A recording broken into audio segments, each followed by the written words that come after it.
Bridges! Oh, my God! What? You want to play a basketball game.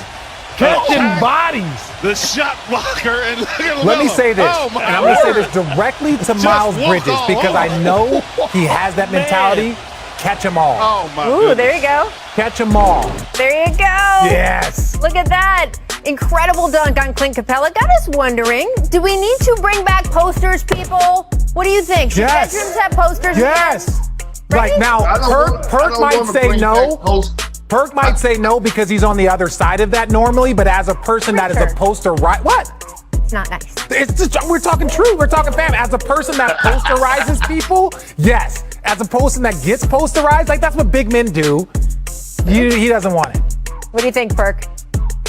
Hey, you know what, Rachel? Not today. I promise you. I'm not going to let Richard run my blood pressure up, okay? I'm not. I can imagine that blood pressure. That blood pressure is already naturally high, Perk. That blood pressure is high. Now you're just trying.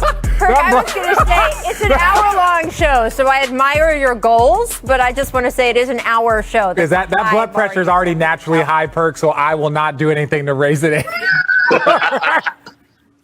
Just it's gonna be that kind of hour. I'm Rachel Nichols alongside NBA champs, both of them, Richard Jefferson, Kendrick Perkins. Coming up, guys, we're gonna talk Stan Van Gundy. He says we're already spoiled by how good Zion is after he put a quiet 38 on the Cavs. We'll discuss that in a moment. First, though, let's look back to our Saturday primetime showdown between the Lakers and the Nets. Why? Two teams that could potentially meet in the NBA Finals.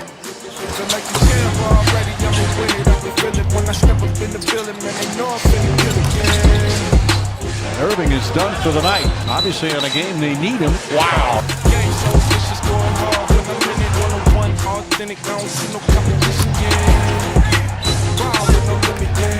A disastrous second half for Brooklyn. Spirited performance from the LA Lakers. That Kyrie Dennis Schroeder ejection proved to be the turning point of the game. The Lakers outscoring the Nets 60-39 after the ejections. LA got hot from three, hitting 12 of 18. The Nets went cold, 0 for 14.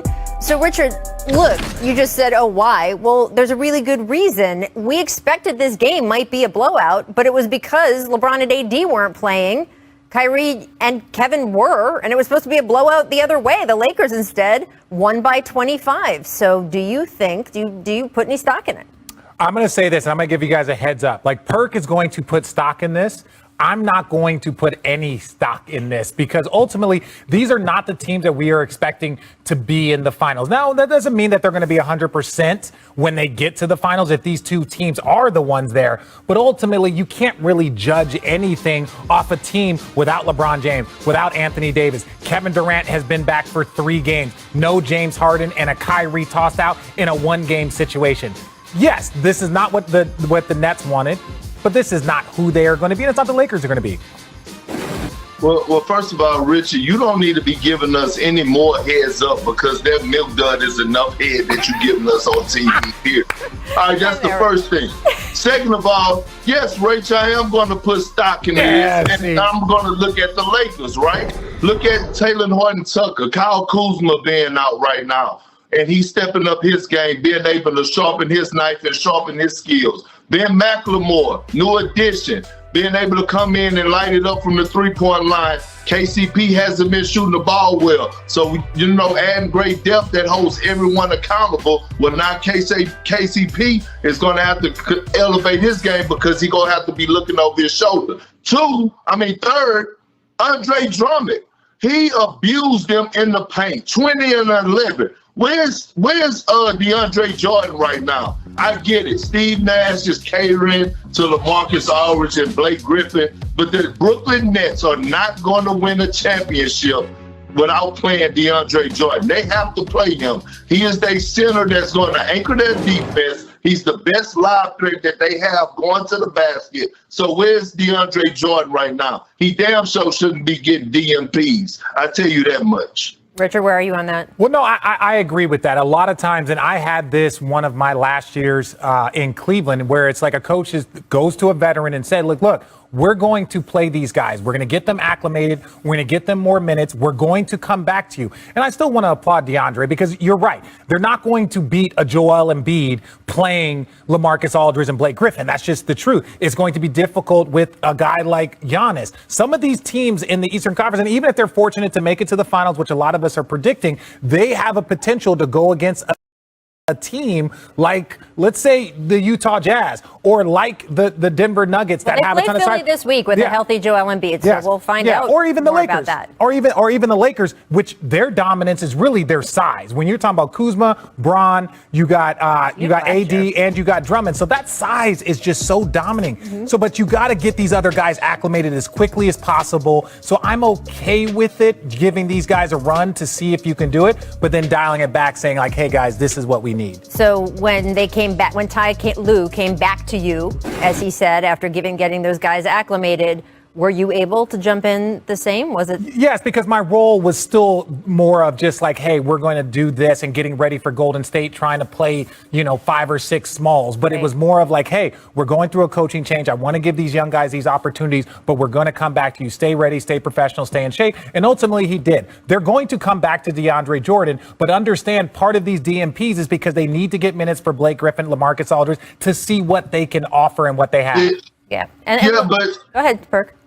But Rachel, RJ, it's only 20 games or less left into the season. Chemistry comes to mind, and I get trying to acclimate these guys, but you got to give DeAndre Jordan some minutes so that he could get back accustomed to playing with everyone. Like, I get all that trying to see what Blake could bring to the table and what LaMarcus could bring, but it's only 20 games left. And the biggest concern to me with the Brooklyn Nets is the chemistry. Well, look, Steve Nash said that he's had to have a couple difficult conversations with DeAndre Jordan, but that he has been a real pro. So that is to his credit. We'll see how this develops. Let's move over to the Warriors because James Wiseman suffered a meniscus tear in his right knee, could miss the rest of the season, sources told our Adrian Wojnarowski. Wiseman, the number 2 overall pick, of course, in the most recent draft, suffered the injury in the second quarter of Saturday's victory over Houston. Elevated for a dunk, landed awkwardly afterward. Oof, right? The Warriors just 1 game ahead of the Pelicans for that final play-in spot out west. So, Perk, how does this injury impact the Warriors' plans for the rest of this season and the offseason, too? Because there's a lot of the fan base that would like them to make a big trade, and Wiseman's name has been brought up in that. Well, to me, I think, right now, first I want to wish Wiseman, I'm sending my prayers out that he gets healthy because I think his future is bright. But if I'm the Golden State Warriors, I'm not about to be pounding on Steph Curry and playing him a lot of meaningless minutes trying to win games because they're not going to win a championship. They're probably not going to win the play-in. They might sneak up and get into a first round and lose. So save Steph Curry. I think he should be able. I think they should do the load management part to that aspect. But then on the flip side of it, you got to think about it. Saving Steph Curry, losing games. The Warriors could possibly have 2 lottery picks this summer. I think the number 4 pick and the number 10 pick, and you add that to Steph Curry if he stays, along with a Draymond Green, a Klay Thompson, and a healthy Wiseman. I think, hey, because maybe you could trade the lottery picks, maybe you keep them. Who knows what's going to happen? But at the end of the day, you got some equity, you got some stock that you could possibly get this summer. Okay, let's be honest. Perk, everything that you said is correct.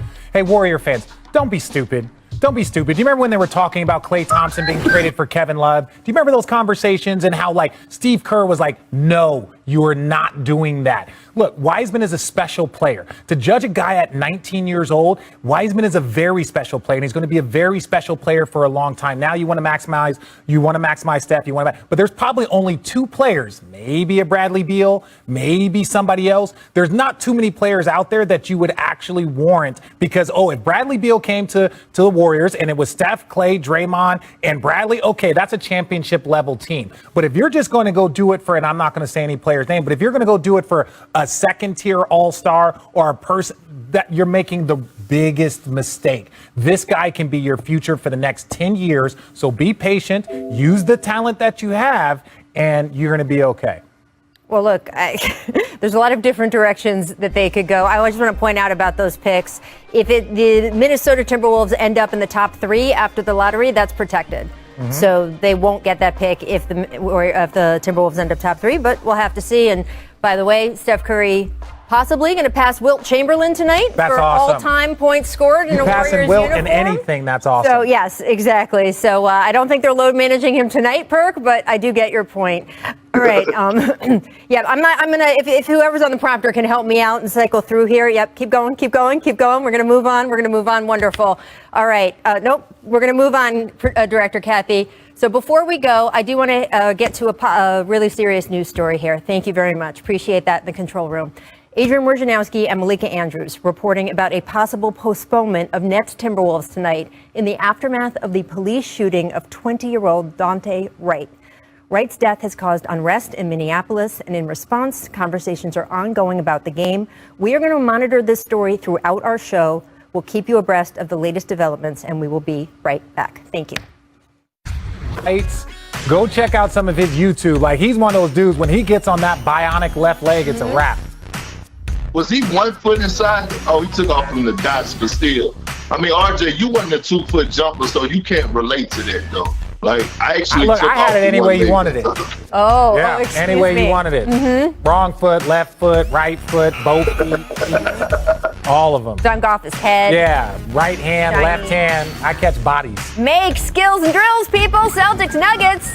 Get a flurry of moves by Jaylen Brown here. And he gets the and one. Watch this. Ooh. Jaylen, is this a little bit of dream from Jaylen Brown? Perk? Rachel, right there, that's what you call the slippery eel, okay? That's what Danny Ainge called that move, the slippery eel. Ooh. Watch this here. Just right by, light work. I will say this about Jaylen. His skill work has improved almost every single year. It's not just his shot production. It's not just like his ball handling. It's his skill. You see him doing multi-dribble moves into a step back. You see him doing, these are combo moves that he's doing, and he feels comfortable. We saw this one's sexy, but we've seen this multiple times this season, and that's he's putting in work. It's called a shooting guard getting better every single year, something that you didn't do, okay? Just admire it. Slippery eel. Miss, viewer discretion. But I still think that, like, look, Paul George needs to attack the rim more. He needs more free throws attempts. Keep attacking. That's when you get more consistent. Well, last night he had the welcome to the league young man welcome mat out. Make stability. Spurs Mavs crunch time. DeMar DeRozan going one-on-one. Hits the game winner. Now, Perk, a lot of discussion after this game. Should the Mavs have sent a double team? We all know how DeMar likes to go ISO here. Well, I thought that was good defense. Sometimes better offense beat good defense. It just happens. Look, one-on-one, kept in front of him. Hey, DeMar DeRozan did what he was supposed to do. Nailed down the game winner. You're not, look, with all due respect, DeMar, all-star, multi-time all-star, I don't know if you're sending a double team right there. Look, you trust your defense, you trust your defensive player, and if a person hits a shot over you, you tip your hat. But you're not sending double teams like there. Look, he didn't have anywhere to go, and he hit a contested shot. Tip your hat. There you go. All right, I want to shift gears now, guys. Zion Williamson helped erase a double-digit deficit to the Cavs Sunday. 38 points, 9 rebounds, 4 assists, led the Pels to a 7-point win. Zion shot 16 of 22 from the field. But after the game, Pelicans coach Stan Van Gundy said, "You get so spoiled with Zion because he sets such a high standard that I don't think this was one of his better games." Then you look at the stat sheet, and woo, he had 38, 9, and 4. And even though I know he was tired out there, he put up those numbers. Perk, what is your reaction to Zion's performance? Well, Rachel, look, he is must-see TV. He's the future face of the NBA. And I get it. He don't pass the eye test, right? He's 6'6", with this bulky frame, whack body, when you see him around the basket. Did you just call somebody? I know, but look, just say somebody had a bulky frame? When I say the eye test, I'm talking about, you don't look at his body. He's not ripped up like a LeBron James. Yeah. He walks like he have 2 left feet. But guess what? Them people down in New Orleans, baby, they got something special in him. This guy is so special. I love what Van Gundy did by moving them to the point forward position. He cannot be stopped. They got something special in Zion Williamson. He's the future face of the NBA, period. No, I agree. Like, his numbers. Now, again, I think some of the, like, look, We see the dunks, we see this, but we thought it was going to be poster after poster after poster every night because that's what we saw since he was like 16. Right. But if you look at his game, it's actually, there's a lot more skill and there's a lot more like technical stuff that he's doing that should be appreciated. And look at his field goal percentage. This dude is taking tons of shots. But the one thing that I worry about, and I don't want them to get into it when he's playing the point forward, is how people started guarding Giannis. This is great in the regular season. This is great in certain moments, and he's going to put up monstrous numbers that can look like MVP numbers. But if you don't have a quality offense around him, he doesn't have the jump shot. So what they're doing right now with him is very similar to what they've done with Giannis. They put that ball on the top of the key, they let him go bully and play, and then he distributes to guys. That's not a great offense. Well, he's got more of a jump shot than Giannis did that young in the league. So he's got right now a start. A lot of those high shot percentages or those layups around the basket. He is the most dominant around the basket since Shaquille O'Neal. And that is, my friends, saying something. All right, let's take a look at today's difference makers brought to you by CarMax. The NBA and WNBA tip off Junior NBA Week. Annual celebration of youth basketball for boys and girls. Part of the celebration, the NBA announced the formation of the first ever Junior NBA Court of Leaders, a youth leadership council that will be co-chaired by Jaren Jackson Jr., Nafisa Collier, comprised of 18 high school basketball players from around the country, providing young men and women resources to further develop as leaders and a platform to amplify their voices. Anything Feast is involved in, that's going to be a good thing. And man, what a cool thing to be able to do. Be one of those kids, get that kind of tutelage. It's pretty impressive. All right, coming up next, you're going to see an extended version of my conversation with Kevin Durant. So keep it locked to the jump. Husky just reporting the Timberwolves-Nets game is going to be postponed. Sources telling ESPN, our Emily Kaplan reporting that the NHL is also considering postponing their game that involves the Minnesota Wild tonight. Guys, this is really, really interesting to see the way this has developed. First of all, in terms of the way these sports leagues are being more active, responding to issues that have resonance for their players, right? They're not waiting for the Bucks team, so to speak, to sit in the locker room and have to decide whether to play or not, like we saw in Orlando. They're taking action now and stepping forward now. I certainly think there was probably some conversations with the Players Association as well. And the details of the shooting are still, of course, coming out. We do know that a 20-year-old unarmed black man was shot, Dante Wright. There is body cam video of the entire thing. It has been played in its entirety for the media, so there is some transparency here, and they are working through what happened. The police officer who briefed the media talking about it as a, quote, accidental discharge of the weapon. The police officer, according to the police, and we will now see how this develops, they are saying that the officer involved meant to fire her taser and instead fired the gun that killed Dante Wright. So we will see how players react to this. But what do you guys think about the NBA being proactive and just postponing the game? What do you got, Richard? Well, I think obviously, you know, this is a very sensitive subject. I have not seen the video. I know a little bit about the details, but ultimately people need to understand the right to protest is in our Constitution, right? It's in our Constitution. And now that protests are now starting to happen in sports leagues, we're not going backwards. We're not going backwards. The cat is out of the bag. Like, this is a part of it. And when people see whatever is going on in different communities and they don't appreciate it, then like protests are something that this country was built on. So whether you like it in sports or not, this is the reality. So you need to start addressing what is going on. And so I applaud the league. I applaud all the sports leagues that want to take a moment and say, like, we're not in a place that we want to play a game tonight. This is something that needs to be addressed. And a lot of players that come from these communities that have seen this their entire lives, they are fed up and, you know, they want action. And so I respect all the leagues and all the players, and I'm glad that they're being proactive as this information is coming out. Yeah, I'm with you on that. I applaud the league. I applaud the association.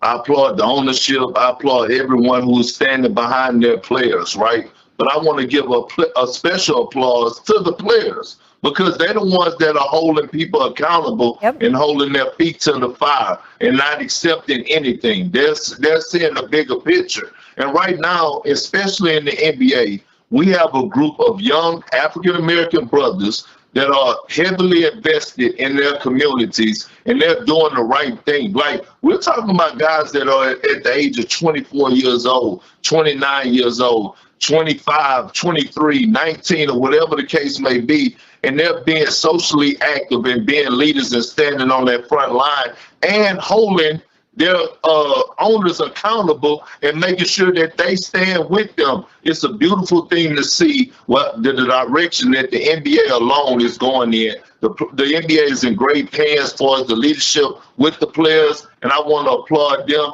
I don't really have a comment yet because I don't know the full story. I haven't seen the video on what happened, but I will say this. Another shooting in Minnesota while a trial is going on is very disturbing to me. And I mean, I don't want to comment because I haven't seen it, but to say that this is happening from right now, that this happened and they have a trial going on from a similar situation, is something going on.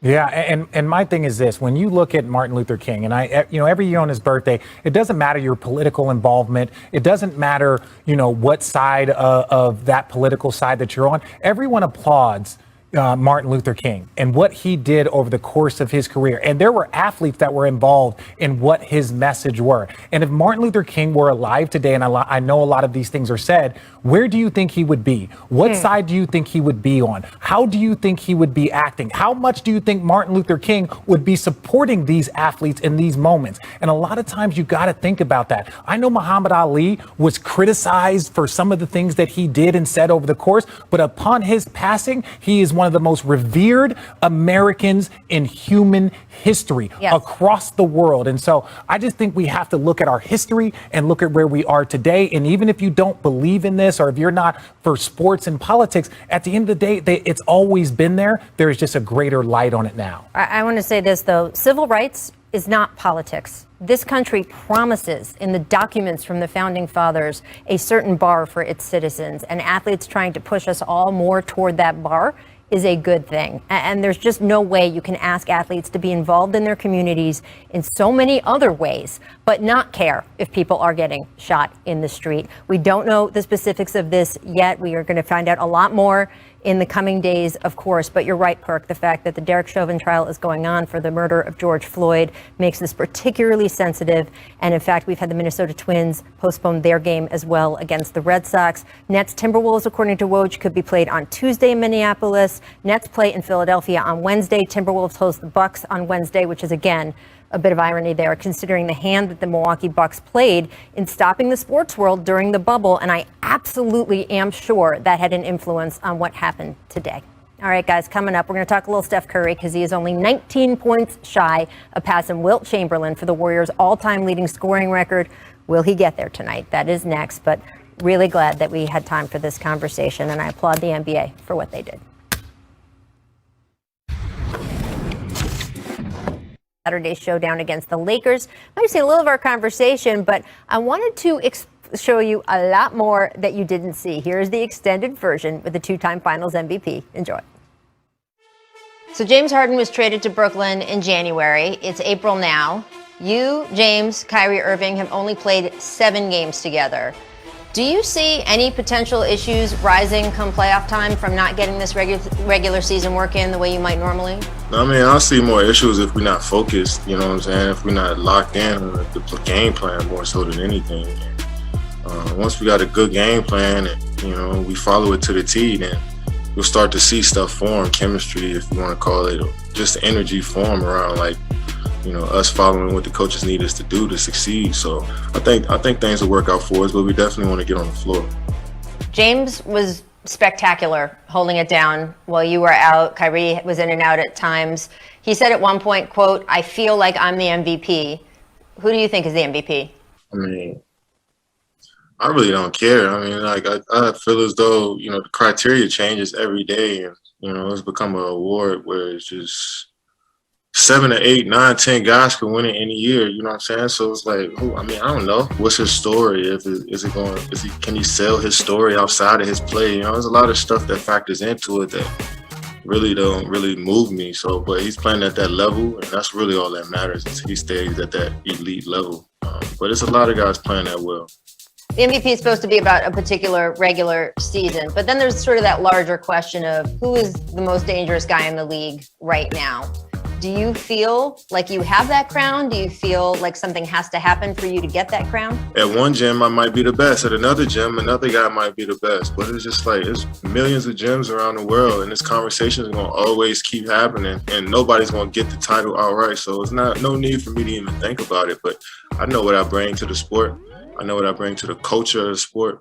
And I feel like I'm accepted by all the real ones in the game. You know what I'm saying? So that's really all that matters. I get that respect, and that's what I've been playing for. And I want to continue to play for that. Elevates and throws it down. My goodness. Carter, Vince Carter. Here is Vince Carter with his first stop. Let's go home. Let's go home, ladies and gentlemen. I want to go back to when you were a kid, because there was a time when your favorite team was the Toronto Raptors. You loved Vince Carter. Is there any Vince Carter in your game? What about your game do you feel you took from Vince? Nah, probably the passion that he plays with. He's a unique player. I can't replicate that, but the passion that stood out to me when I watched him after he dunked, after he made a big shot, and how much he loved to play. You know, you could tell he was excited, and that just made me go out there and be more free as a player when I was a kid. So I'm just like, if he expressing himself like that, then I think I can too, you know? And then now you got players coming into the league, like the #1 overall pick, Anthony Edwards, said that you were that guy for him. You were his favorite player. You were the guy he wanted to be like. How does that make you feel to hear that? Old, for one, but I mean, I've been in the league for over 10 years now, so I'm 12, 13 years older than some of these guys, and now to see them, you know, watch me when they were in elementary school and middle school is pretty cool, man. Because, you know, I was one of them kids, you know. So hopefully I'm setting a good example about how I approach the game, and hopefully I keep inspiring people to play and watch the game. Your mom, Wanda, the real MVP to the rest of America. She's probably been in the building for thousands of your games at this point, but what is it about the relationship between you two that makes it feel just kind of special every single time? We had this conversation the other night, and it was just like, when I was a kid, I was telling her, like, I could hear you in these gyms, you know what I'm saying? When as a 8, 9 years old, you're the loudest person in these gyms, and I was embarrassed as a kid, you know, because she was screaming at me, telling me what to do. But as I got older, you know, I was like, you know what? I enjoyed having my mom supporting me as much as she did, no matter if she was critiquing me or no matter if she was, you know, encouraging me. Just having her there, having her presence there, always meant a lot to me. So now when I see her at the games, I'm just looking over there like, you go, girl, I see you. I see you over there shining. There's a lot of talk when you and Kyrie and James first got together, people wringing their hands, talking about the personalities involved, or will there be enough ball on offense? It has been seamless. Why do you think it has worked not just well, but so well between the three of you? I think our experiences with Team USA definitely help, you know, because when you're in that environment, I wouldn't say you have to shrink yourself, but you have to really have to check your ego and figure out when you need to use it. You know what I'm saying? We hold each other accountable when stuff happens. I think that's one of the things that helped us, you know, learn how to play with each other, because the second James got here, he was pulling us aside, telling us, you know, different things he sees out on the floor. So I think our IQ for the game and our, you know, communication has helped us thus far. It's so interesting. It's different on every team, right? But when guys really trust each other and then they get in each other's faces, everyone takes it as a good thing. There are times you can be on a team where a guy's getting in your face and you start to feel some kind of way about it. How do you guys make sure it's the first version on your team? I mean, we don't have guys that take things personal. You know, we understand we playing a game. You know, we understand that life is also bigger than this. So, like, if I'm telling you to, like, get your ass in the corner, it's not that I don't like you. It's just that, you know, that's what we need for this play to work. You know what I'm saying? And I think everybody understands that on this team. And we all like hearing that from each other. Well, we get to listen in on you guys sometimes. With you especially, you've really taken control of the media that you do. You've got your podcast.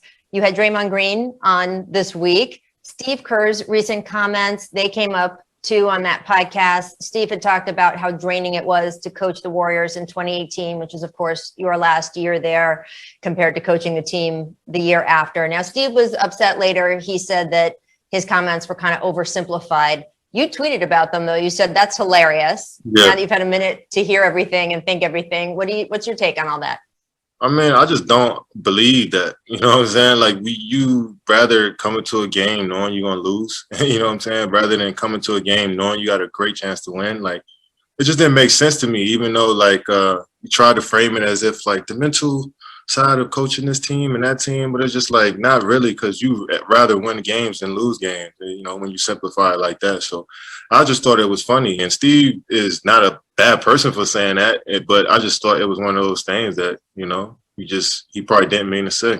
You won 2 titles with Golden State. You and I sat down for a combo like this after you won your first ring, and you said something that has stuck with me ever since. You said that you thought winning would tie up some loose ends for you, or that it would be some sort of finish line of all the work you had done for so long.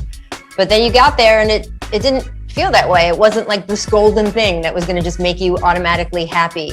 I wasn't expecting to be a happy human being from a title. I was just expecting, like, you know, the ending of a movie. Once you work so hard and everybody tells you, like, yo, this is what you need to be working for, is this gold ball and these rings. And I'm just like, all right, cool. Let me lock in on that. And I locked in on wanting to achieve that, but I also realized it's a lot of stuff that factors in it that's out of my control. And once I won a championship, I realized that, like, yo, my view on this game is really about development. Like, how good can I be? It's not about, you know, let's go get this championship or let's go get this gold ring. It's like, yo, how great can you be every time you step out on the floor? Because dudes who don't do nothing on the court become champions. And dudes who don't contribute at all in any type of form or fashion can run around and hide behind the championship. But, like, I want to be a great basketball player. And, you know, once I won a championship, I'm like, oh, that's what my goal is. Just to be great every day, not to be chasing some stuff that the humans created, you know what I'm saying, in a ring or gold ball. And I appreciate that stuff, and I want to win and experience that stuff, but it's not the end all be all why I play the game. Really interesting stuff from Kevin. Thank you so much, KD, for sitting down. And here's what the Jump recommends for today. We'd like to celebrate the 3-year anniversary of ESPN Plus. Happy birthday, guys. There we go. Launched the ESPN Plus app on this date, 2018. Proud to say ESPN Plus has more than 12 million subscribers and counting.